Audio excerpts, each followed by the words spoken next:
श्री ज्योतिराजाय विवेकानंद सूरये सच्चिद सुख स्वरूपाय स्वामिने तापहारिणे। আজকের এই দ্বীপ্রাহারিক অধিবেশনে সিঙ্গুর কলেজে আসবার যে দুর্লভ সুযোগ, ক্লাস নেওয়ার যে দুর্লভ সুযোগ সেটা আমায় করে দিয়েছেন ইন্দ্রনীল বাবু। আমি আন্তরিকভাবে শ্রদ্ধা জ্ঞাপন করছি, আন্তরিক শ্রদ্ধা জানাচ্ছি প্রতিষ্ঠানের সঙ্গে যারা শিক্ষক শিক্ষিকা শিক্ষাকর্মী বৃন্দ যারা রয়েছেন। আন্তরিক স্নেহ ভালোবাসা জানাচ্ছি শিক্ষা প্রতিষ্ঠানের কর্ণধার আমার সম্মুখে উপস্থিত ছাত্র ছাত্রীদেরকে। আমি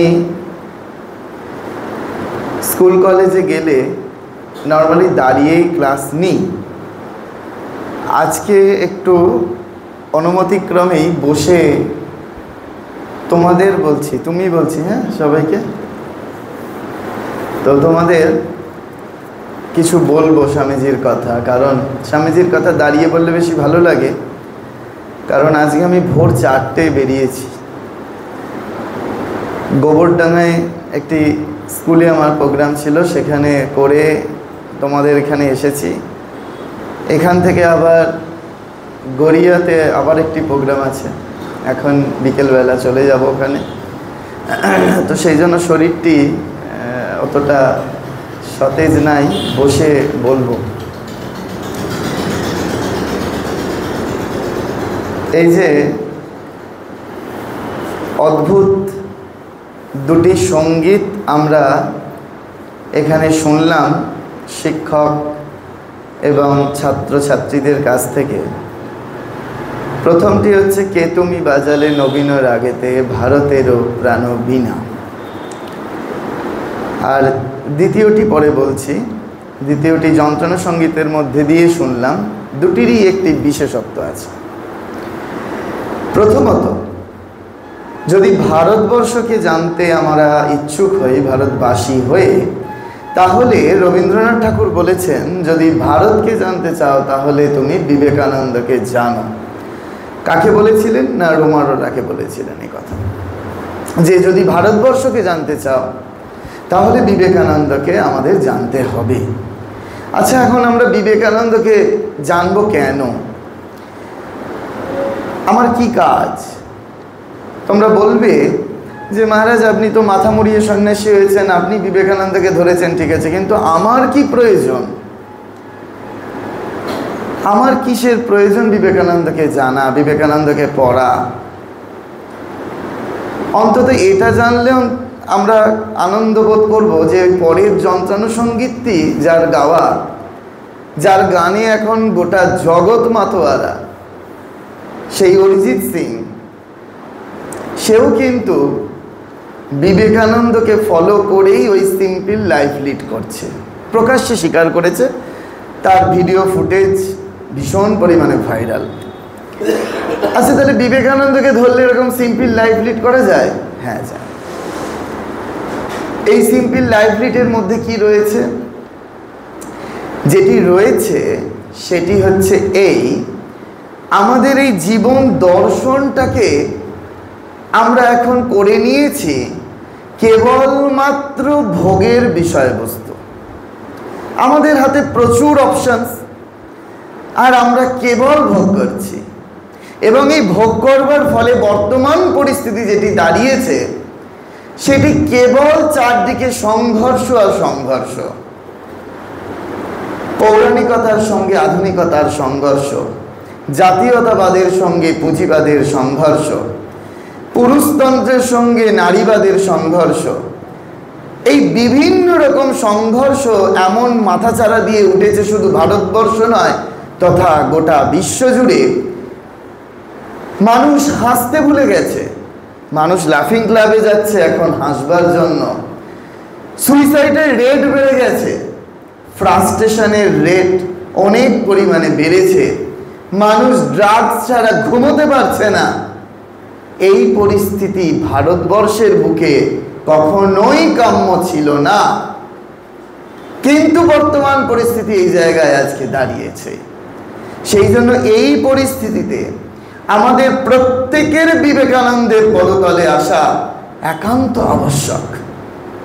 এখন আমরা জানব যে বিবেকানন্দকে কেন আমরা ধরতে যাব। আমরা তো একটা শিক্ষায় শিক্ষিত হয়েছি, আজ নয় কাল আমরা আবার সেই শিক্ষা বিতরণ করতে নিজেকে উৎসর্গ করব সমাজের কাছে। কিন্তু স্বামী বিবেকানন্দ বলছেন বি অ্যান্ড মেক।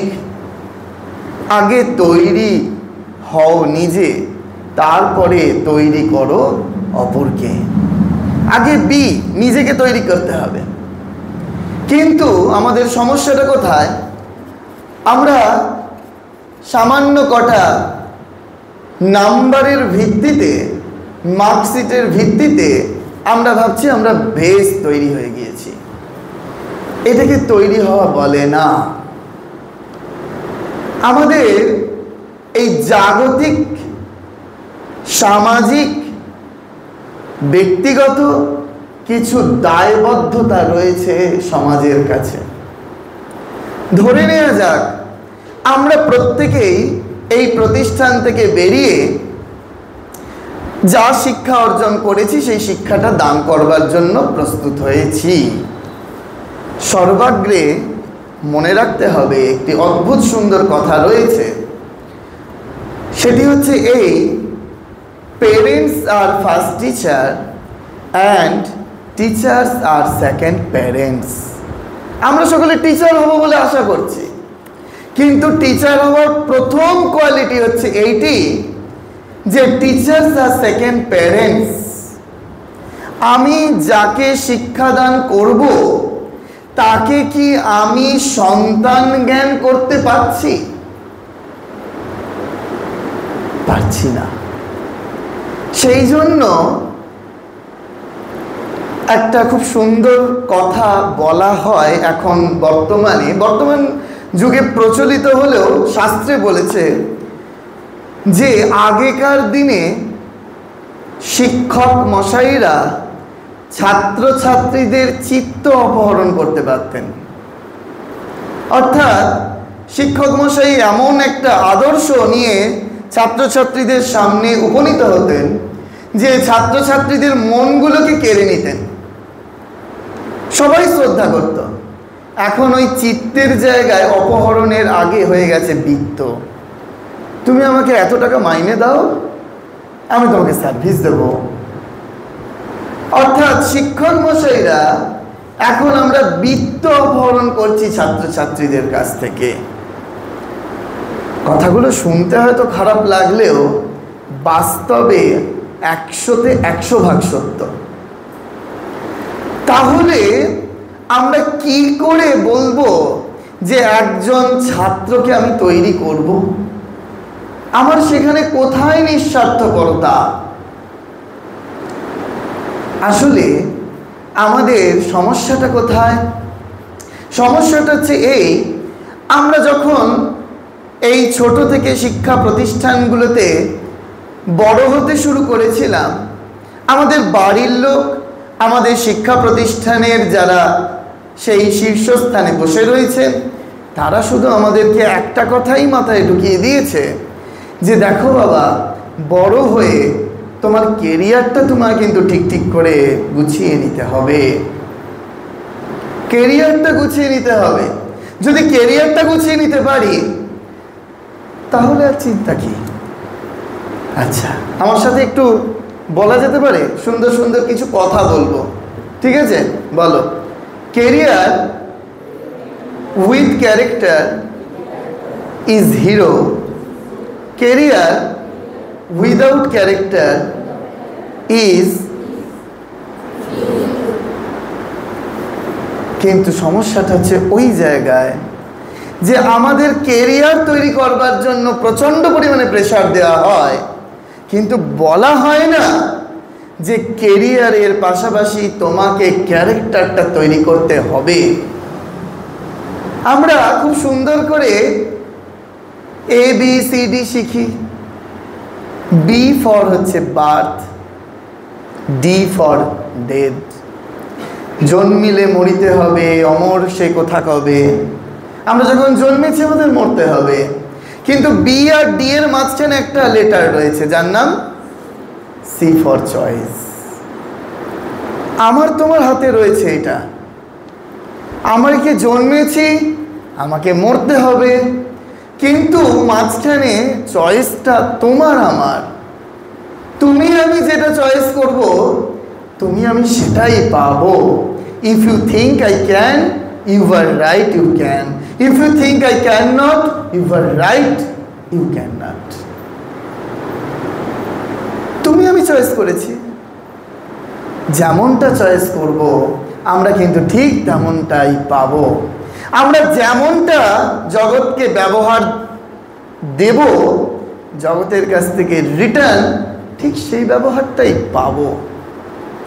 আমি এখনকার বর্তমান পরিস্থিতির দিকে আলোকপাত করছি না, কিন্তু যদি খুব চুলচেরা বিচার করো দেখবে ঠিক তাই হচ্ছে।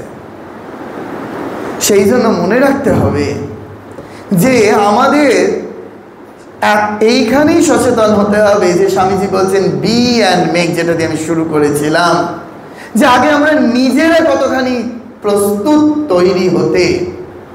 কিন্তু সবার আগে মনে হয় যে আমরা অপরকে তৈরি করব। হবে না, জগৎ নেবে না। নিজে যেন আগে আমরা তৈরি হই। কোন শিক্ষায় তৈরি হব? স্বামীজি আমাদের এই শিক্ষা ব্যবস্থাকেই অত্যন্ত পরিমাণে নিন্দা করেছেন, যে শিক্ষা ব্যবস্থার মধ্যে দিয়ে কেবলমাত্র রুটি রোজগারটি হয়। আমরা একটা স্বার্থপর জানোয়ারে পরিণত হই। স্বামীজির ভাষায় বলি, স্বামীজি বলছেন সাধারণ মানুষের অর্থ শোষণ করে, সাধারণ মানুষের টাকায় শিক্ষিত হয়ে যারা সাধারণ মানুষের দিকে ফিরেও তাকায় না, আমি তাদেরকে শিক্ষিত জানোয়ার বলে মনে করি। ভেবে দেখো যে আমরা যখন বড় বড় উচ্চশিক্ষায় শিক্ষিত হতে যাই, তখন যে স্কলারশিপগুলো পাই সেগুলো বেশিরভাগই সাধারণ মানুষের টাকা। স্বামী বিবেকানন্দ ওই জায়গাটি বলছেন, আজকে একজন ডাক্তার হতে গেলে কত টাকা সাধারণ মানুষের থেকে যায় সবাই জানি আমরা, কিন্তু একজন ডক্টর সমাজের রিটার্ন দেওয়ার প্রতিশ্রুতিবদ্ধ, সংকল্পবদ্ধ হয়েও সংকল্প রক্ষা করছে না। কেরিয়ার উইথ ক্যারেক্টার হচ্ছে না, কেরিয়ার উইদাউট ক্যারেক্টার হয়ে যাচ্ছে। স্বামী বিবেকানন্দ কতকাল আগে এই কথা বলে গেছেন যে সাধারণ মানুষের টাকায় শিক্ষিত হইয়া সাধারণ মানুষের দিকে যারা ফিরে তাকায় না তাদেরকে আমি শিক্ষিত জানোয়ার বলে মনে করি। তাহলে এমন শিক্ষার কিসের বড়াই? এই একটু আগে আমার স্কুলে যেখানে বলতে বলা ছিল, সেখানে বলতে টপিকটি ছিল এরকম, আত্মবিশ্বাস কি করে বাড়ানো যায় আমাদের। তো এখন সেখানে বলছিলাম যে আমরা খুব করে না হয় আত্মবিশ্বাসী হলাম, সেলফ কনফিডেন্স আমাদের ভীষণ পরিমাণে বাড়লো। স্বামী বিবেকানন্দ বলছেন সেলফ কনফিডেন্স বাড়তে গেলে যেটা আমাদের সবার প্রথম প্রয়োজন সেটা হচ্ছে সেলফ রেসপেক্ট, আত্মশ্রদ্ধা। এটি যদি আমাদের ঠিকভাবে থাকে তাহলে আমরা আমাদের সেলফ কনফিডেন্সটা বাড়বে। আচ্ছা, বাড়লো, আমাদের কনসেন্ট্রেশন বাড়লো। Concentration is the essence of education. শিক্ষার সারই হচ্ছে একাগ্রতা। আচ্ছা, বাড়লো। রাবণেরও তো প্রচুর আত্মবিশ্বাস ছিল, রাবণেরও কনসেন্ট্রেশন পাওয়ার মারাত্মক ছিল। আজকে আমাদের সমাজের ক্ষতি সাধন যারা করছে তাদের আত্মবিশ্বাস প্রচুর, তবেই তারা ক্ষতি সাধন করতে পারছে। তাদের কনসেন্ট্রেশন পাওয়ার তোমার আমার থেকে অনেক গুণ বেশি, সেই জন্য তারা সমাজের ক্ষতি সাধন করতে পারছে, জেনে রাখো। তাহলে এইরূপ আত্মবিশ্বাস, এইরূপ কনসেন্ট্রেশন পাওয়ার কি আমরা চাই? চাই না। এইখানেই বিবেকানন্দকে প্রয়োজন। স্বামী বিবেকানন্দ বলছেন আমরা এমন আত্মবিশ্বাসী হব, আমরা এমন কনসেন্ট্রেশন পাওয়ার অ্যাচিভ করব যার মধ্যে থাকবে আমার নিঃস্বার্থপরতার ভাব। বলেই বিবেকানন্দ বলছেন আনসেলফিশনেস ইজ গড। ভগবান আর কি আছে জানি না। স্বামী বিবেকানন্দ বলছেন যে ভগবান এই মর্তভূমিতে বিধবার অশ্রুমোচন করতে পারে না, দুর্ভিক্ষের মুখে অন্ন জোগাতে পারে না, সেই ভগবান আমাকে স্বর্গে অনন্ত সুখে রাখবে, আমি তা বিশ্বাস করি না। আমি তা বিশ্বাস করি না। এই জন্য আমাদের বিবেকানন্দকে এই 5G'র যুগেও প্রয়োজন। আমরা এখন কথায় কথায় ফেসবুকে ট্যাগ করি না, পারিভাষিক শব্দটা স্বামীজির ক্ষেত্রে অত্যন্ত পরিমাণে প্রযোজ্য, সেটা ত্যাগ। ওই ত্যাগটা যদি না হয়, ত্যাগ মানে এরকম গেরুয়া পরে মাথা মোড়ানোর কথা বলা হচ্ছে না। আমাদের শ্রমের মধ্যে দিয়ে, আমাদের সময়ের মধ্যে দিয়ে আমরা অনেক কিছু ত্যাগ করতে পারি। এমন কিচ্ছু ক্ষতি হয় না। তাতে কি হয়? ধরে নেওয়া যাক আমি সকাল থেকে মোবাইল নিয়ে বসে রয়েছি, আমরা সোশ্যাল মিডিয়া স্ক্রল করছি, নানা রকম ভাবে আমাদের চলছে। 3 ঘন্টা কেউ মোবাইল ফোন এক টানা ইউজ করলো। তারপরে আজ পর্যন্ত কারুর কাছে শুনিনি, আমি এ যাবৎকালে বহু স্কুল কলেজে যাওয়ার সুযোগ হয়েছে, এরকম ক্লাস নেওয়ার সুযোগ হয়েছে, সেটা সংখ্যায় খুব একটা কম নয়, এ রাজ্যের বাইরে আমি কারুর কাছে শুনিনি যে ওই অনেকক্ষণ মোবাইল ফোন ঘেঁটে সে নিজে বেশ একটা শান্তি লাভ করছে না, কেউ করবে না। নিজেরা এক্সপেরিমেন্ট করে দেখতে পারো। কিন্তু সেই সময়টা ধরে নেওয়া যাক আমি কিছু অপরের জন্য কিছু করলাম। কিরকম? আমি একটা ক্লাসের মধ্যে নিই, সেটা হচ্ছে টাইম ম্যানেজমেন্ট। এখন ভীষণ পরিমাণে এটার একটা প্রয়োজন, প্রত্যেকের প্রয়োজন। টাইম ম্যানেজমেন্ট আমাদের প্রত্যেকের হাতে 24 আওয়ার্স। নেতাজি সুভাষ বোসের হাতেও চাইছিল, স্বামীজির হাতেও 24 আওয়ার্স ছিল, আমার তোমার হাতেও 24 ঘন্টাই আছে। এখন আমি তুমি 24 ঘন্টাকে কি করে কাজে লাগাবো, তারা কি করে 24 ঘন্টাকে কাজে লাগিয়েছে, সেটা তো সম্পূর্ণটাই ম্যান টু ম্যান ভ্যারি করছে। Number 1, urgent and important. Number 2,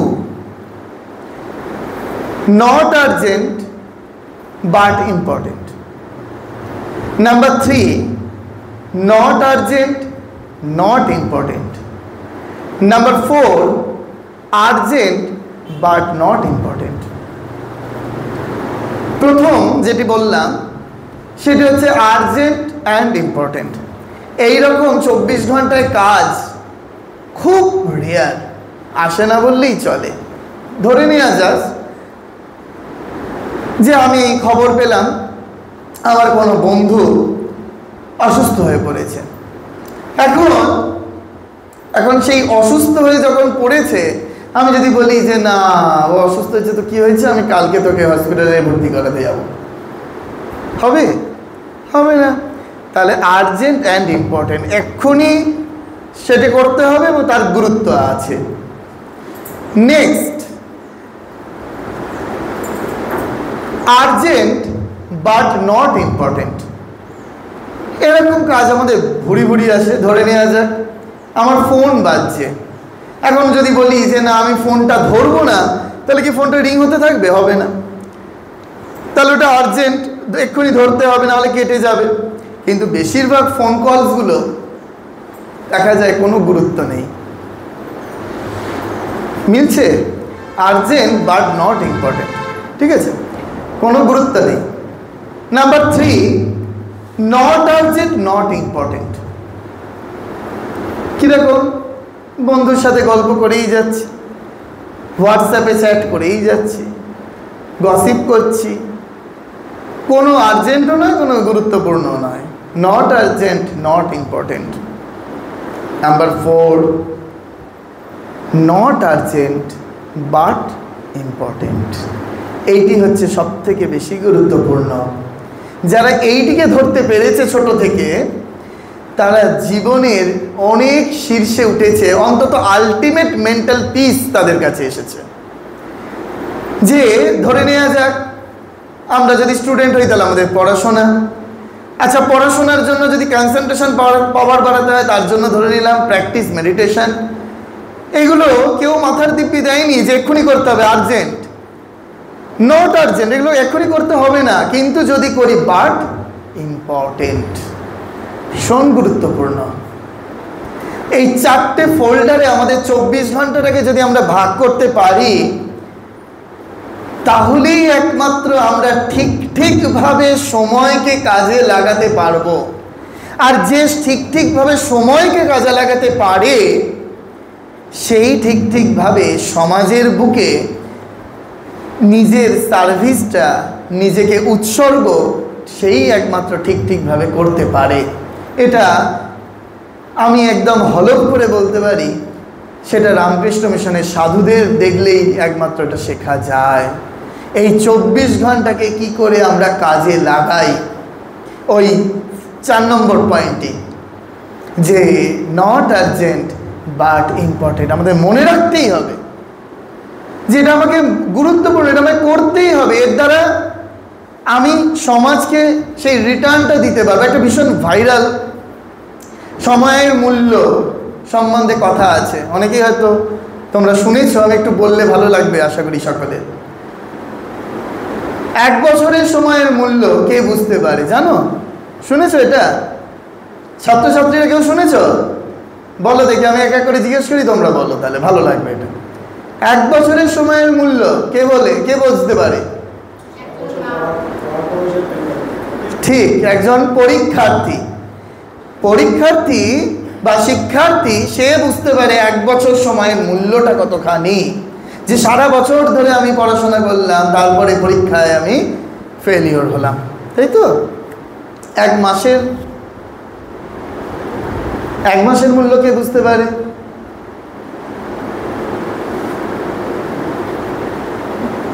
যারা কর্মী, 1 মাসের বেতন যদি না পায় কাজটি করবার পরে, তখন সেই মানুষটি বুঝতে পারবে আমি সারা মাস খেটে মরলাম, কিন্তু স্যালারিটা আমার ঠিক সময় অ্যাকাউন্টে এলো না।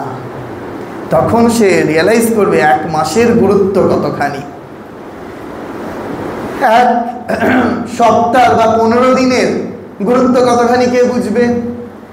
যারা পাক্ষিক পত্রিকা বা সাপ্তাহিক পত্রিকার এডিটর, তারা বুঝতে পারে ওই 15 দিনের মধ্যে লেখা কালেক্ট করতে হবে, 15 দিনের মধ্যেই প্রুফ দেখতে হবে, সেটা আবার মার্কেটিং করতে হবে। সেই 1 সপ্তাহ বা 15 দিনের গুরুত্ব তারা বুঝতে পারে। 1 দিনের গুরুত্ব কে বুঝতে পারে?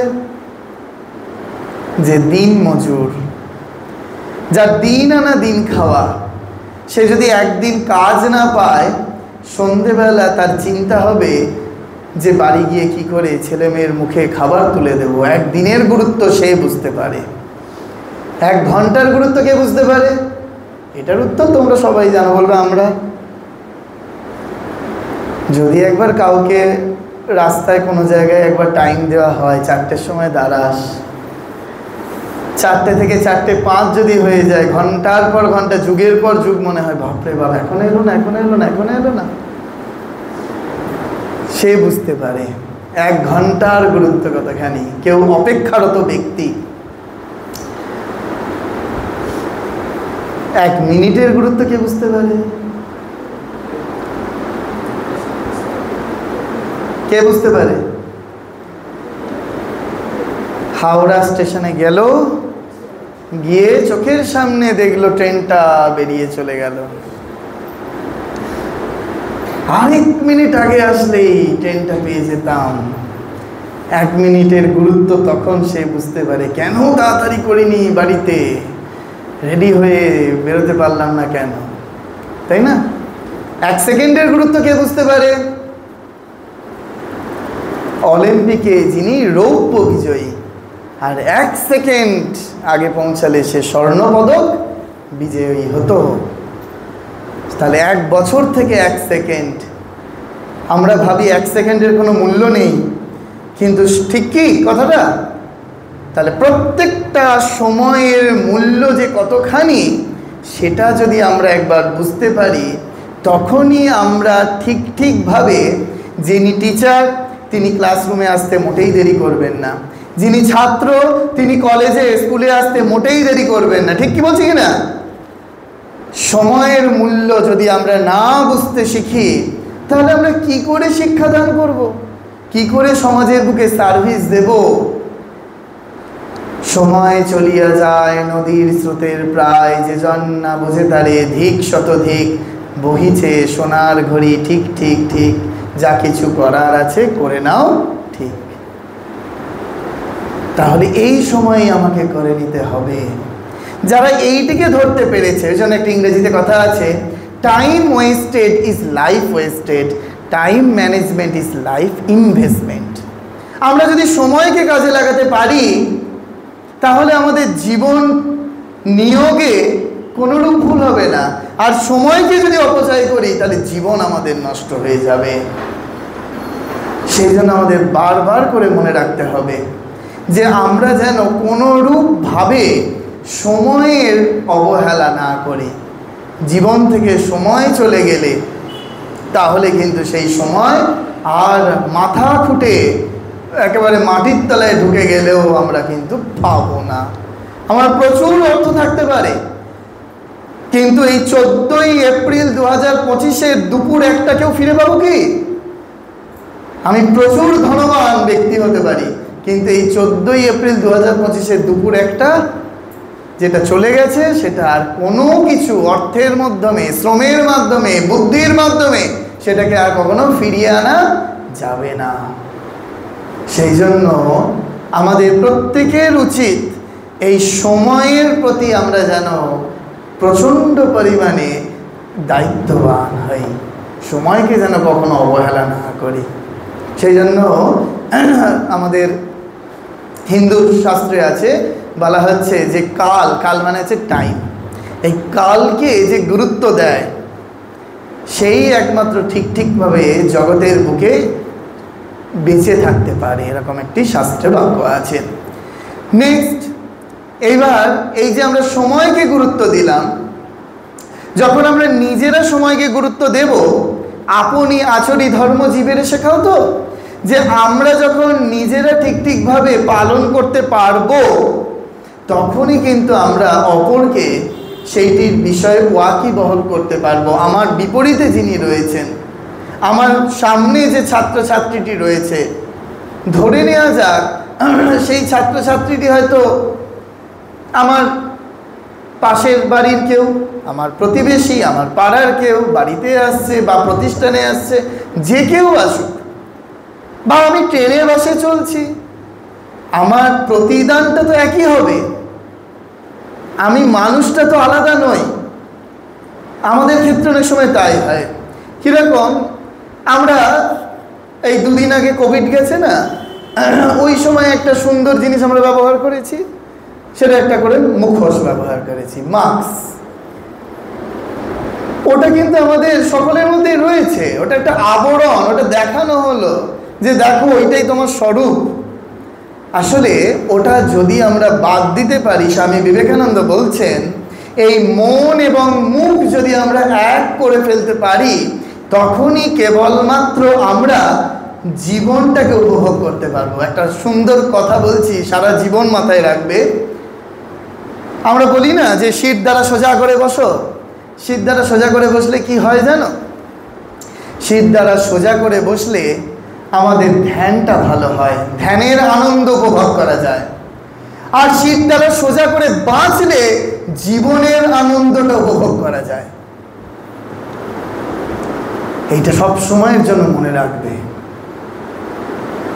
শীত দ্বারা সোজা করে বসলে যেমন ধ্যানের আনন্দকে উপভোগ করা যায়, তেমনি শীত দ্বারা সোজা করে বাঁচলে জীবনের আনন্দটাকে উপভোগ করতে পারবে।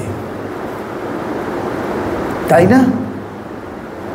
দেখবে যখন চারপাশের মানুষ একেবারে আমাদেরকে ডমিনেট করবার চেষ্টা করে, এই তোর দ্বারা কিছু হবে না, তুই এত পড়াশোনা করলি, কি হলো তোর এত পড়াশোনা করে, কিছু কাজে লাগলো কি, তুই কোনো কাজে লাগাতে পারলি?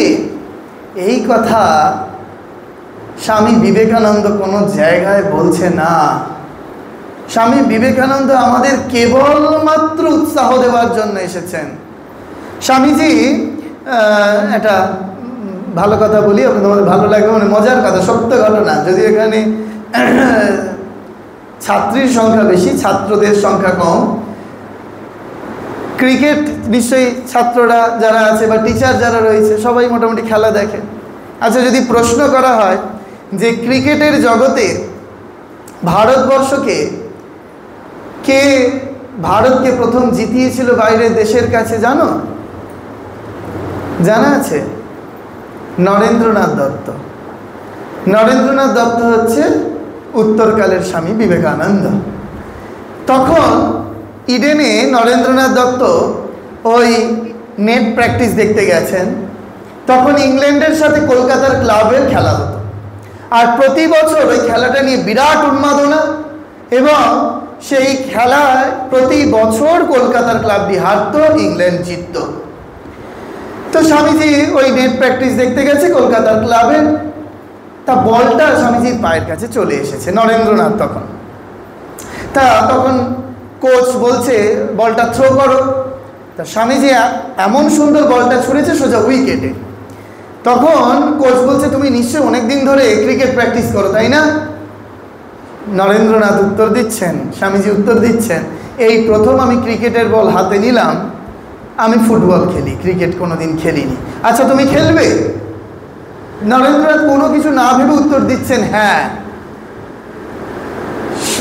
রবীন্দ্রনাথ ঠাকুর বলেছিলেন, in him everything was positive, nothing negative. এই একটি মানুষের মধ্যে সব কিছুতে হ্যাঁ, কোনো কিছুতে না নেই।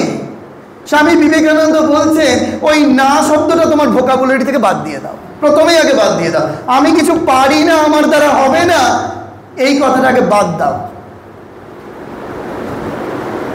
যদি এটা বাদ দিতে পারো তাহলে দেখবে স্বামী বিবেকানন্দ যেটা শেখাচ্ছেন, যেটা অপরেরা পারে সেটাও আমি পারি, যেটা অপরেরা পারে না চেষ্টা করলে আমি সেটাও পারি। স্বামী বিবেকানন্দের ভাষাটি এই। এটা কিন্তু অহংকারের ভাষা না। অহংকারের ভাষা কি হতো? অহংকারের ভাষা হতো অপরেরা যেটা পারে না সেটা শুধু আমিই পারি, এটা হলো অহংকারের ভাষা। স্বামী বিবেকানন্দ বলছেন না, যেটা অপরেরা পারে না সেটা চেষ্টা করলে আমিও পারি। মানুষের চেষ্টার দ্বারা সব কিছু সম্ভব হয়। তো স্বামী বিবেকানন্দ সেই প্রথম 6 মাস প্র্যাকটিস করলেন, করবার ফলে একেবারে দারুণ ব্যাটিং, তেমনি বলিং, তেমনি ফিল্ডে। তখন কোচ বুঝতে পারলেন এইবার আমরা ইংল্যান্ডের ক্লাবকে ডাকবো, ডেকে খেলার জন্য আহ্বান করব এবং ইংল্যান্ডকে হারাবো। তো তখন ইংল্যান্ডকে আহ্বান করা হলো, ভারতের মাটিতে খেলা হলো। সেই প্রথমবার 72 রানে 6 উইকেট, প্রথমবার ভারতবর্ষ জিতছে বাইরের দেশের কাছে। পরবর্তীকালে বিবেকানন্দ গবেষক শঙ্করী প্রসাদ বসু লিখেছেন যে এর পরেও তিনি ইংল্যান্ডকে হারিয়েছেন, তবে লাল ক্রিকেটের লাল বল দিয়ে নয়, গেরুয়া বসন পরে।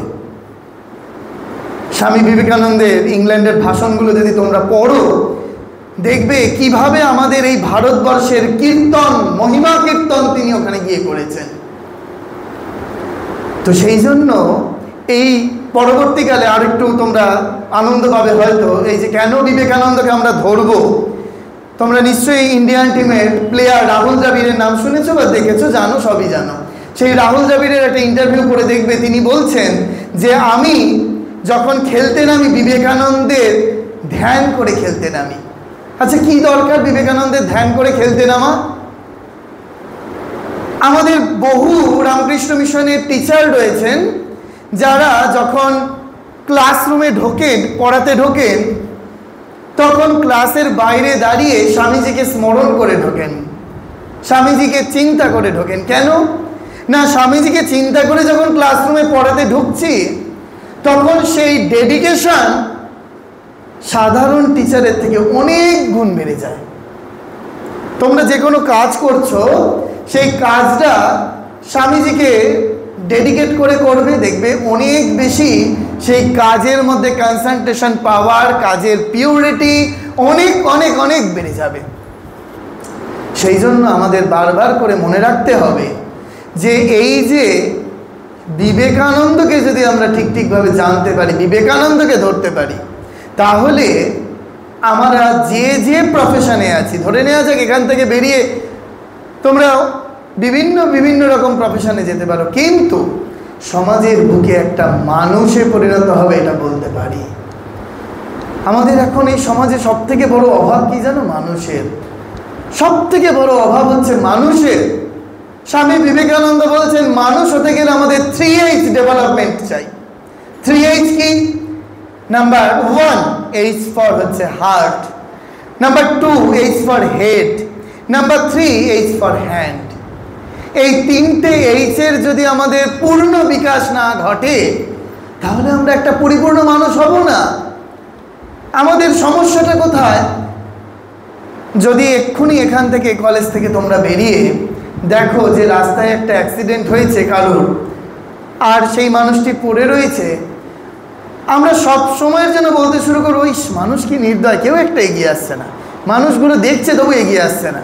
কিন্তু আমিও যে এগিয়ে যাচ্ছি না, সেই দিকে আমাদের কোনো ভ্রুক্ষেপ থাকবে না। আমরা সব সময়ের জন্য বলি যে অন্যেরা কেন কেউ এগিয়ে আসছে না। তাহলে এই H ফর হার্ট, আমাকে আগে অপরের দুঃখটাই হৃদয় দিয়ে অনুভব করতে হবে।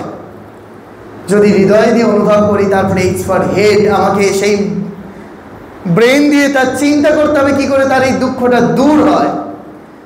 আবার শুধু প্ল্যান করলেই হবে না। ঠান্ডা ঘরে বসে অনেকেই তো অনেক কিছু প্ল্যান করছে, কাজে তো কিছু করতে পারছে না। তার জন্য স্বামী বিবেকানন্দ বলছেন H ফর হ্যান্ড, অর্থাৎ সেটাকে কর্মে বাস্তবায়িত করতে হবে।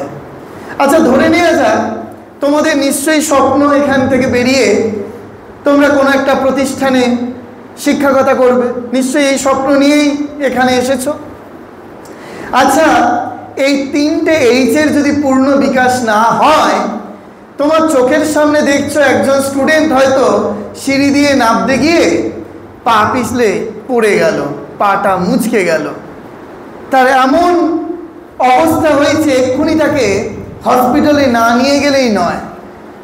কিন্তু আমরা কতজন টিচার প্রস্তুত তাকে নিয়ে হসপিটাল ছুটতে? কিন্তু এদিকে আমরা টিচার,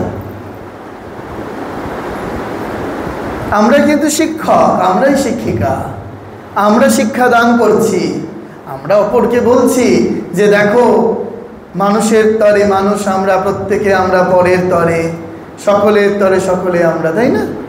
বলছি, কিন্তু আমরা কতখানি নিজেরা প্রস্তুত?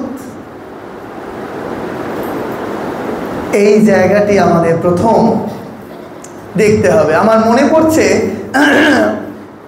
বেশ কিছু বছর আগে, তোমরা জানো এরকমই রামকৃষ্ণ মিশনের শিক্ষণ মন্দির বলে একটি বিএড কলেজ আছে। তা সেই বিএড কলেজে ইন্টারভিউ হচ্ছে। তা এরকম বহু বিভিন্ন রকম জায়গা থেকে তো স্কুলের টিচাররাই বিএড করতে আসতো। তা একজন ইন্টারভিউ দিতে ঢুকেছেন, আর সেই ইন্টারভিউ টেবিলে তোমরা নাম শুনে থাকতে পারো, এখনকার দিনে ভীষণ ভাইরাল স্পিকার তিনি রামকৃষ্ণ মঠ মিশনের স্বামী সর্বপ্রিয় আনন্দজি মহারাজ, ইউএসএতে আছেন। মহারাজজি বিএড কলেজে বহুদিন ছিলেন। তা মহারাজজি ইন্টারভিউ টেবিলে রয়েছেন। তা একজন এরকম স্কুলেরই টিচার, তিনি বিএড করবেন। তা তিনি এসেছেন বিএড করতে। তা মহারাজ ইন্টারভিউ নিচ্ছেন। তা ওনার অদ্ভুত ড্রেস, তিনি একটি লাল বস্ত্র পরে এসেছেন, চুলগুলো ঝাঁকড়া ঝাঁকড়া। হ্যাঁ, তিনি তাকে জিজ্ঞেস করলেন, আচ্ছা আপনি এরকম কেন? তখন বলছে যে না, আমি রাত্রিবেলা একটু মাতৃ সাধনা করি। হ্যাঁ, মাতৃ সাধনা করি। মহারাজ জিজ্ঞেস, মাতৃ কী করবো? না, ওই একটু পূজা পাঠ করি, গান বাজনা করি। তখন মহারাজ বলছেন ইন্টারভিউ টেবিলে যে দেখুন, যে তুমি তো রামকৃষ্ণ মিশন মানে ওখানে হোস্টেলে থাকতে হবে, হোস্টেলে থেকে বিএড করতে হবে। তো বলছে দেখো যদি তুমি এখানে হোস্টেলে থেকে এগুলো করো তাহলে কিন্তু বাকিরা তোমাকে টিকতে দেবে না, বাকিরা তোমাকে টিকতে দেবে না, তোমার হয়তো চলে যেতে হতে পারে।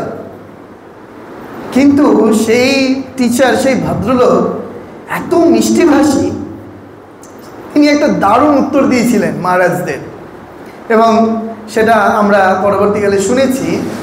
সেই ভদ্রলোক উত্তর দিচ্ছেন, টিচার বিএড করতে এসছেন, তিনি উত্তর দিচ্ছেন, মহারাজ ওরা আমাকে টিকতে দেবে কিনা জানি না, কিন্তু আমার জন্য ওরা টিকতে পারবে কিনা সেটা বলতে পারছি না। ঠিক তাই হলো। পরবর্তীকালে সেই টিচার এত পপুলার হয়ে গেল ওখানে, এবং কারুর বিপদ হচ্ছে সে সবার আগে ছুটে যাচ্ছে, প্রত্যেকে তার কথা শুনে চলছে। সেই ব্যাচটাই এরকম হয়ে গিয়েছিল যে তার কথা, তিনি একটা লিডারশিপ নিতে শুরু করলেন। মহারাজ মজা করে বলেন সেটা মাতৃ আরাধনার ফল কিনা জানি না, কিন্তু ওই আনসেলফিশনেস, যে আমাকে অপরের জন্য ভাবতে হবে, অপরের জন্য করতে হবে, অপরের পাশে গিয়ে দাঁড়াতে হবে, এটি কিন্তু আমাদের প্রত্যেককে শিখতে হবে। আমাদের সাধারণ বিদ্যা মন্দির কলেজ থেকে শুরু করে বিএড কলেজ, শিক্ষণ মন্দির পর্যন্ত প্রত্যেকটি জায়গায় এইটি শেখানো হয়, আগে তুমি পরিপূর্ণ মানুষে পরিণত হও, তাহলে তুমি একজন পরিপূর্ণ শিক্ষকে পরিণত হতে পারবে, ঠিক কিনা? সেইটি কিন্তু আমাদের প্রত্যেকের প্রয়োজন। সেই জন্য আমাদের প্রত্যেকের জীবনের একটা লক্ষ্য থাকা প্রয়োজন। যে কি জীবনের লক্ষ্য? না, জীবনের লক্ষ্য হচ্ছে এই যে আমরা মানুষের মতো দেখতে হয়েও অমানুষের মতো, পশুর মতো আচরণ করছি, সেটি যেন আমরা কখনো না করি, কখনো না করি। আচ্ছা, এখানে কারা কারা বছরে অন্তত একবার ব্লাড দাও? তোমরা হাত তোলো দেখি। দেখো মাত্র 1 2 3, পেছনে বাঁশি বাদক, পরে হাত তুলবে 4। দেখো বছরে যেখানে তুমি অনায়াসে 3 বার মিনিমাম ব্লাড দিতে পারো, আমি সেখানে একবার জিজ্ঞেস করলাম কেন দাও না? যদি খুব শারীরিক অসুবিধা না থাকে তাহলে তো দেওয়াই যায়। তাহলে দেখো আমরা এইটুকুনি মানবিক হতে পারছি না। আমি তোমাদেরকে বলে যাচ্ছি, যদি তোমাদের মনে হতে পারে যে কোথায় ব্লাড দেব, ব্লাডটা আদৌ কাজে লাগবে কিনা, তাহলে এই শরীরের সাথে যোগাযোগ করো বা তোমাদের স্যারেদের সাথে যোগাযোগ করো। আমাদের রামকৃষ্ণ মিশনের একটি হসপিটাল আছে জানো, কলকাতায়, শিশু মঙ্গল বা সেবা প্রতিষ্ঠান যার নাম। সেখানে গিয়ে যদি তুমি ব্লাডটি দিয়ে আসো, সেই ব্লাডটি যথোপযুক্ত যে কাজে লাগবে এই বিষয়ে কোনো সন্দেহ রাখার কোনো জায়গাই নেই। আর এই গরমে যে পরিমাণ ব্লাডের ক্রাইসিস হয় তোমরা ধারণাই করতে পারবে না কি পরিমাণ ব্লাডের ক্রাইসিস হয় গো। তাহলে ভাবো যে আমরা এইটুকুনিটা করতে পারছি না, কিন্তু আমরা সমাজের বুকে একটা প্রতিষ্ঠানের সঙ্গে যুক্ত হব, আমরা একটা এমন প্রফেশনে যাব যে প্রফেশন আমাকে দেখে কিছু শিখবে। এমন একজন আদর্শবান মানুষ হও যে মানুষের দ্বারা তোমার চারপাশে ট্রেনে বাসে চলতে ফিরতে প্রত্যেকটি মানুষ তোমাকে দেখে কিছু না কিছু শিখবে। তোমার আচার ব্যবহার, তোমার কথাবার্তা সব কিছুইটাই যেন এইরূপ হয়। বুঝে যাচ্ছে? তো সেই জন্য আর কি করতে হবে না, স্বামী বিবেকানন্দ যেটা বলছেন, struggle struggle struggle, struggle is life, weakness is death, strength is life, Swami Vivekananda বলছেন। সেই চেষ্টাটা যেন আমরা কখনো না ছাড়ি। এখন মনে হতে পারে মহারাজ আমরা তো এত চেষ্টা করলাম, কিন্তু বর্তমান পরিস্থিতিতে আমাদের ভাগ্যের এরকম অবস্থা, আমরা তো কিছুই করতে পারছি না। হতে পারে, হতে পারে, কিন্তু চেষ্টাটা কেন ছাড়বে? যদি ঠিকভাবে চেষ্টা করো তাহলে দেখবে তোমার সফলতা কেউ আটকাতে পারবে না, কেউ পারবে না। আমি হলফ করে বলে দিয়ে যেতে পারি। সেই জন্য আমাদের বারবার করে যেটি মনে রাখা প্রয়োজন, স্বামী বিবেকানন্দের শিক্ষা ব্যবস্থা হচ্ছে এইটি, যে স্বামী বিবেকানন্দ আমাদের এইটি চেয়েছেন যে এইরূপ কেবলমাত্র সিলেবাস ওরিয়েন্টেড পড়াশোনা করলাম আর সেই পড়াশোনা করে একটা শিক্ষিত জানোয়ারে পরিণত হলাম, বিবেকানন্দ এটা চাইছেন না। বিবেকানন্দ এইটি চাইছেন যে আমরা নিজেরা মানুষ হয়ে মানুষ তৈরির টিচার। মানে কি জানো, স্বামী বিবেকানন্দ বলছেন teacher is a man maker. Teacher is a man maker. মানুষ তৈরি করতে পারে একজন শিক্ষক। তাহলে এখন কেন সমাজের দিকে তাকিয়ে আমাদের এরকম অবস্থা দেখতে হচ্ছে? আমরা কেন মানুষ তৈরি করতে পারছি না, সেটি আমাদের কিন্তু প্রচণ্ড পরিমাণে ভাববার সময় এসে গেছে। সেই জন্য ওই যেটি বললাম যে এই আমাদের রামকৃষ্ণ মিশনের বিএড কলেজ শিক্ষণ মন্দিরে যেটি ঘটনা, সেটি হচ্ছে আমাদের ওই মনে রাখতে হবে যে আমরা প্রত্যেকের জন্য যেন ভাবতে শিখি। আচ্ছা কি হবে ভাবলে মহারাজ, আমরা যদি এখন অপরের জন্য যদি কিছু করি তাহলে কি এমন হবে? করে দেখো কি হয়। স্বামী বিবেকানন্দ কি বলছেন তা সেই স্টেটমেন্টটা শুনিয়ে দিচ্ছি। স্বামী বিবেকানন্দ বলছেন, একদিনের জন্য একজন মানুষের মুখে যদি হাসি ফোটাতে পারো, তোমার হৃদয়ে সিংহ বিক্রমের শক্তি জাগ্রত হবে। করে দেখো। তখন তুমি যখন যে শিক্ষক হয়ে শিক্ষার্থীর সামনে গিয়ে দাঁড়াবে, সেই শিক্ষার্থী তোমার দ্বারা উদ্বুদ্ধ হবে। কেন জানো না, তুমি করছো তো, ওটা পালন করছো। যে আমরা এরকম শিক্ষক দেখেছি আমার ব্যক্তিগত জীবনে, যখন আমি ছাত্র ছিলাম, একজন রাস্তায় পড়ে রয়েছেন,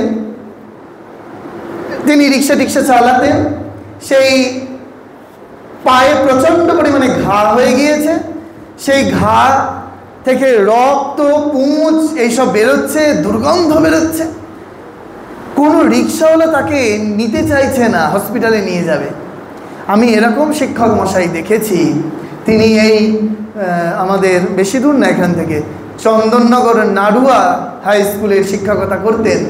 তিনি ওই দুর্গন্ধ বেরোচ্ছে সেই মানুষটিকে কোলে করে নিয়ে হসপিটালে ছুটলেন। আমরা তার পিছন পিছন যাচ্ছি।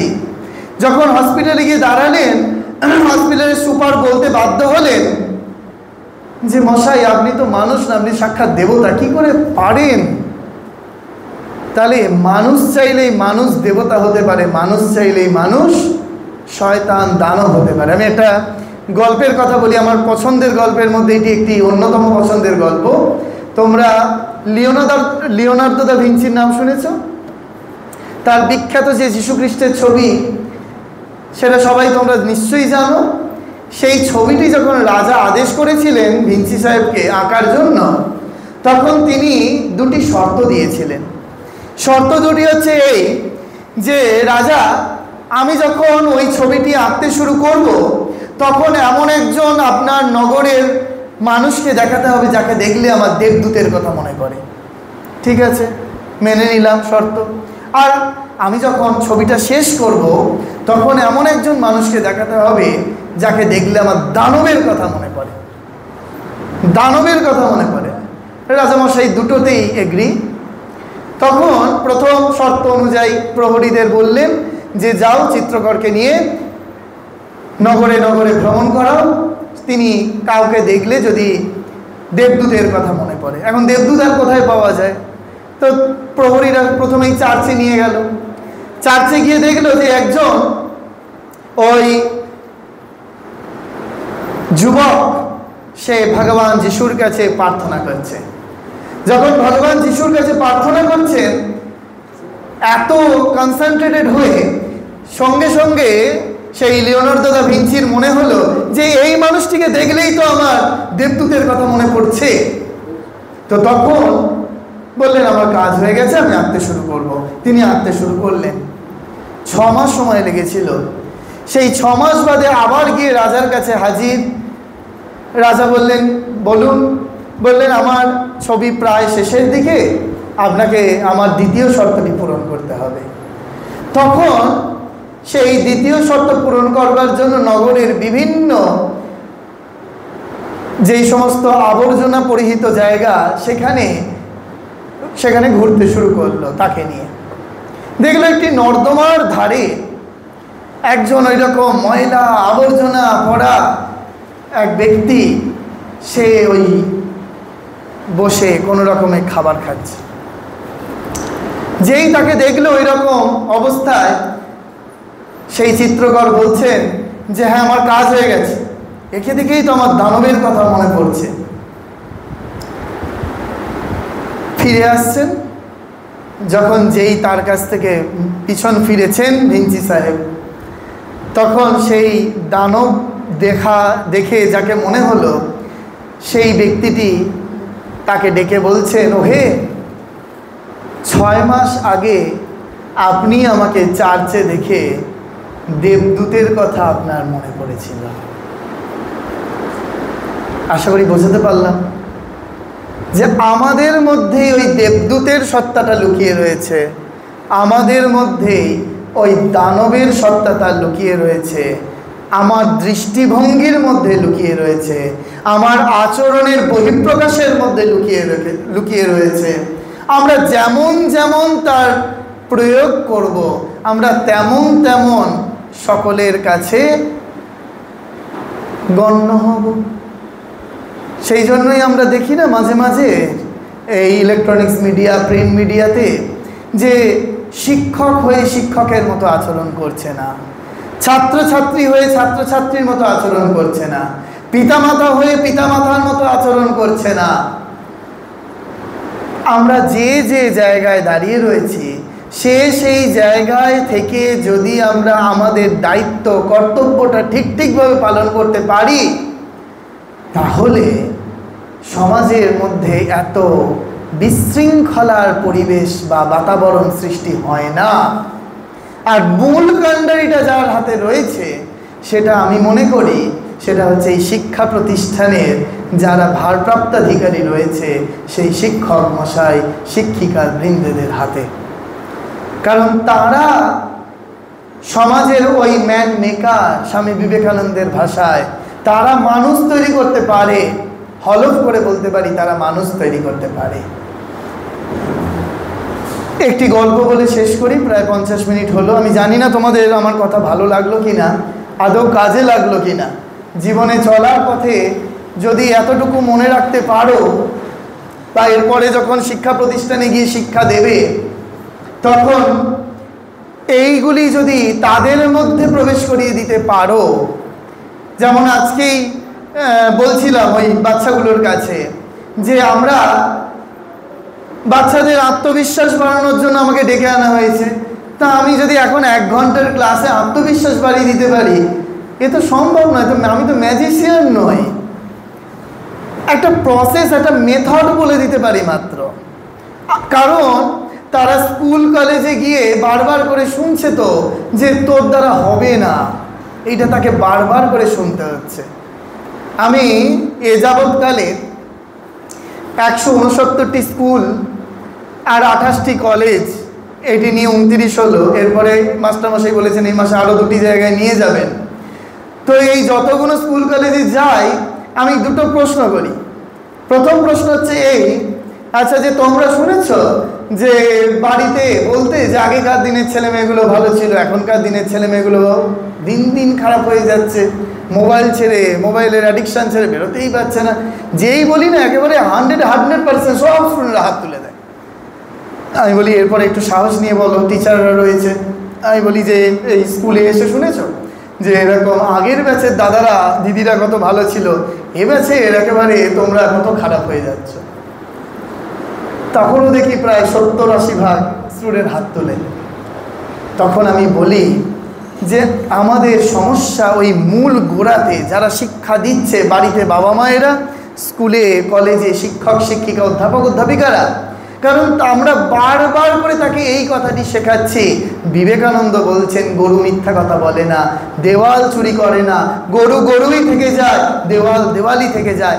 মানুষ মিথ্যা কথা বলে, মানুষ চুরি করিয়া থাকে, মানুষ চাইলে মানুষ দেবতা হতে পারে। আমরা চাইলে আমরা নিজেদেরকে ওই প্রফেট বানাতে পারি আমাদের কাজের দ্বারা। আমি একটা গল্প বলি। যে একজন চাইল্ড লেবার ওই বড় কোনো শপিং কমপ্লেক্সের বাইরে চায়ের দোকানে কাজ করছে। সেই শপিং কমপ্লেক্সে একজন বিরাট কোম্পানির ম্যানেজার, তিনি শপিং করবার জন্য ঢুকতে যাচ্ছেন, দেখলেন যে এরকম একটি বাচ্চা ছেলে চায়ের প্লেটের ধুচ্ছে, তো তাকে দেখে তার খুব করুণা হলো। তা তিনি তো একেবারে বিরাট গাড়ি টাড়ি চেপে এসেছেন, তা তখন বাচ্চাটিকে মনে হলো যে একটু গাড়ি চাপিয়ে ঘোরাবেন।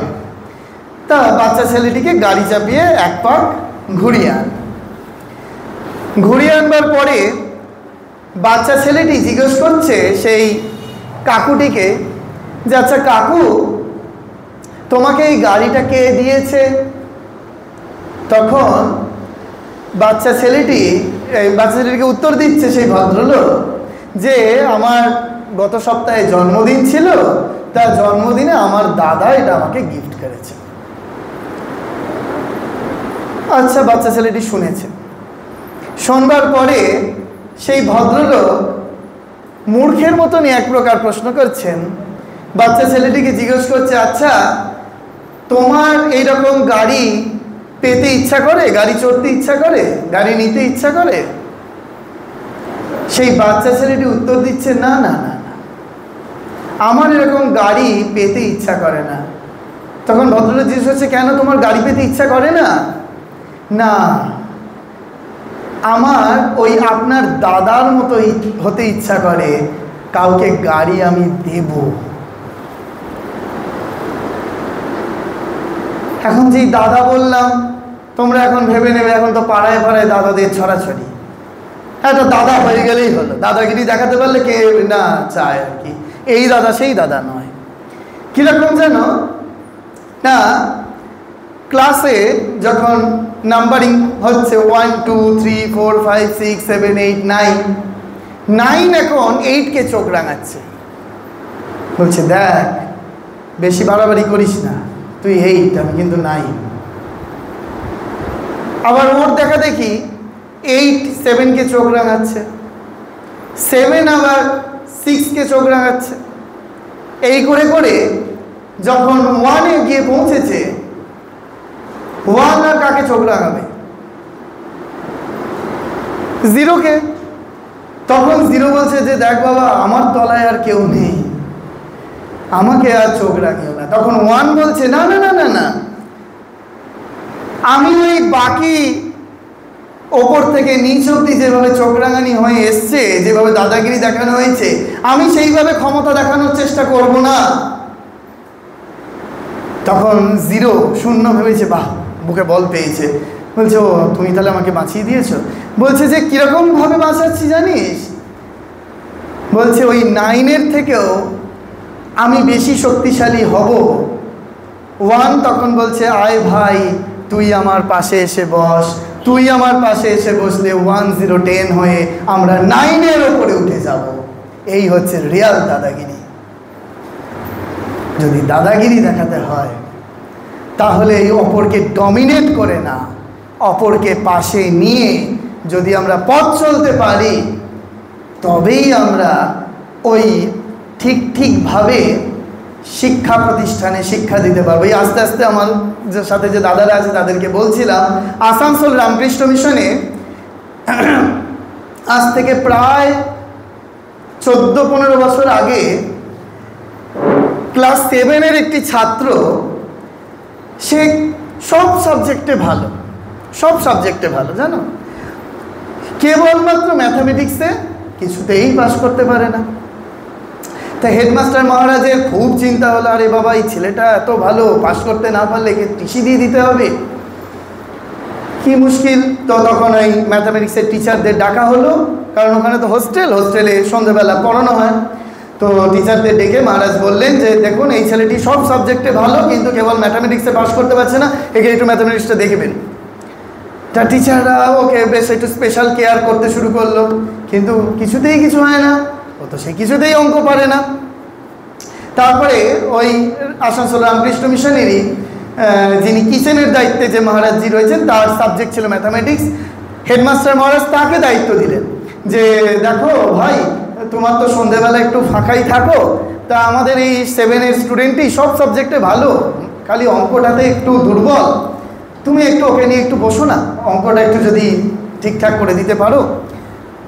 মহারাজও অনেক চেষ্টা করলেন, ওই কিচেনের আমাদের ভাষায় তাকে ভান্ডারি মহারাজ বলা হয়, তো মহারাজজি অনেক চেষ্টা করলেন, কিন্তু উনিও পারলেন। এবার হেডমাস্টার মহারাজ বলছেন যে না, একে তো টিসি দিয়ে দেওয়া যায় না, ওকে তো কিছু করে পাশ করাতে হবে। বা পাশ করানোর উদ্দেশ্য মানে কীরকম জানো তো, আমাদের রামকৃষ্ণ মিশনে শেখানো হয় যে আমাদের বাইরের স্কুল কলেজ বা বাবা মায়েরা শেখায় যে দেখো তোমাকে এত মানে টিউটর দিয়েছি, তোমাকে কিন্তু 100 নাম্বার নিয়ে আসতে হবে। প্রেশার ক্রিয়েট করানো হয়, এগুলো প্রেশার থাকে যে তোমাকে এটা হতেই হবে। রামকৃষ্ণ মিশনে এসব বলা হয় না, রামকৃষ্ণ মিশনে বলা হয় তুমি পরীক্ষার খাতায় নির্ভুল উত্তর দিয়ে আসবে। নাম্বারের বোঝাটা তার মাথায় দিয়ে দেওয়া হয় না। তোমার শিক্ষাটা যদি তুমি ঠিকভাবে নিজে নিতে পারো, তাহলে তুমি এমনি টিচার নাম্বার কাটবার সুযোগ পাবে কোথায়। যাই হোক, তো মহারাজ তখন একটা পলিসি করলেন, সেটা বলি, ভালো লাগলো, অনেক জায়গায় বলি আমি এটা। মহারাজ তখন সেই ছেলেটিকে ডাকলেন, ডেকে একটা ভয় দেখালেন, বললেন যে দেখ, আমি যে অঙ্কটা দিচ্ছি সেই অঙ্কটা যদি তুই করতে না পারিস, তাহলে কিন্তু আমি তোকে এবার টিসি দিয়ে দিতে হবে। কিছু করার নেই, বাড়ি থেকে গার্জেন আসবে, তোকে নিয়ে চলে যাবে। তা মহারাজ তখন কোন অঙ্ক দিল না, একটা 3-4 অঙ্ক তাকে দিল। 1 সপ্তাহ ধরে মহারাজ ওই 3, 4, 5 অঙ্ক করালেন, সব অঙ্কে পেরে যাচ্ছে। যেই 1 সপ্তাহ হয়ে গেল, এইবার মহারাজ মানে হেডমাস্টার মহারাজ যিনি রয়েছেন, তিনি ছিলেন আর কি, তিনি এটা করছেন। তারপরে ক্লাস 6-এর অঙ্ক, 7-এ পড়ে তো, 6-এর অঙ্ক 1 সপ্তাহ ধরে, এই তুই যদি অঙ্কটা করতে না পারিস, তাহলে কিন্তু একবার তো টিসি দিয়ে দেবো। আর ভয় আছে, একটা ভয় দিয়ে দিয়েছে, নিয়ে সে 6-এর অঙ্ক যথারীতি পারবেই, সলভ করে দিয়েছে। এইবার তাকে 7-এর অঙ্ক দেয়া হলো। যেই তাকে 7-এর অঙ্ক দেয়া হলো, এইবার কিন্তু সে পেরে যেতে শুরু করলো। তাহলে মহারাজ এতদিন ধরে কি কাজে লাগালো জানো না, তার ওই কনফিডেন্স লেভেল যেটা কমে গিয়েছিল, ভয় পাচ্ছিল, অঙ্কটাকে দেখছিলই না, শুধু ওই ছোটবেলাকার অঙ্ক দিয়ে দিয়ে দিয়ে দিয়ে ইয়েস আমি পারি, এই আমি পারিটাকে খালি ওর মধ্যে জাগিয়ে দিল। সেই ছেলেটি আজকে ইউএসএর মতো জায়গায় দাঁড়িয়ে ম্যাথামেটিক্সের প্রফেসর। মহারাজের কতখানি স্যাটিসফ্যাকশন ভাবো তো।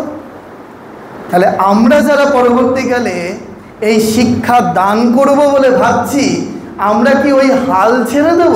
না, তোর দ্বারা হবে না, তোর মাথায় গোবর পোড়া। মহারাজও বলে দিতে পারতেন, একটা টিসি চাইলেই লিখে দিতে পারতেন, কিন্তু লিখলেন না। একটা জীবন বদলে দিতে পারে একজন টিচার। আমরা সেইরূপ টিচার হব না কেন? সেরকম স্বপ্ন দেখব না কেন? সেরকম দাদা হব না কেন? যাতে সেই ছাত্রদের পাশে নিয়ে, টিচার তখনই সার্থকতা যখন টিচারের থেকে ছাত্র তাকে ছাড়িয়ে চলে যাবে। স্বামী বিবেকানন্দ বলছেন, আমার তখনই আনন্দ আমি যা হতে পারিনি, আমার সন্তানেরা আমার থেকে সহস্র গুণ বড় হবে। এখানেই এই মহত্ত্বতা বিবেকানন্দের, যে একজন শিক্ষক মশাইয়েরও ঠিক এই বাসনাই থাকবে যে আমি যা হতে পারিনি, আমার সন্তানেরা, আমার ছাত্রছাত্রীরা আমার থেকে সহস্র গুণ বড় হবে। তখনই একজন প্রকৃত শিক্ষক, প্রকৃত শিক্ষিকা পরিচয় সমাজের বুকে দেওয়া যাবে। সকলে ভালো থাকবে, নমস্কার। যদি ভালো লাগে তাহলে মনে রেখো, আর যদি ভালো না লাগে তাহলে এই শরীরকে ভুলে যেও, এই প্রার্থনা রইল। যদি ভালো লাগে তাহলে আমার হোয়াটসঅ্যাপ নাম্বারটা নিতে পারো, নিয়ে মাঝে মাঝে আমার সাথে কথা বললে আমি খুব আনন্দ পাবো। কারণ তোমাদের মতো মানুষের কাছে যারা ভবিষ্যতের এই শিক্ষা প্রতিষ্ঠানে কর্ণধার হবে, বা আরও যারা ছোট, তাদের কাছে আমি একটা বিশেষ নামে পরিচিত। তোমরা বুঝতেই পারছো আমার বয়সটি ভীষণ অল্প, আমি তোমাদের কাছে বন্ধু মহারাজ নামে পরিচিত। আমায় সবাই এই নামে ডাকে।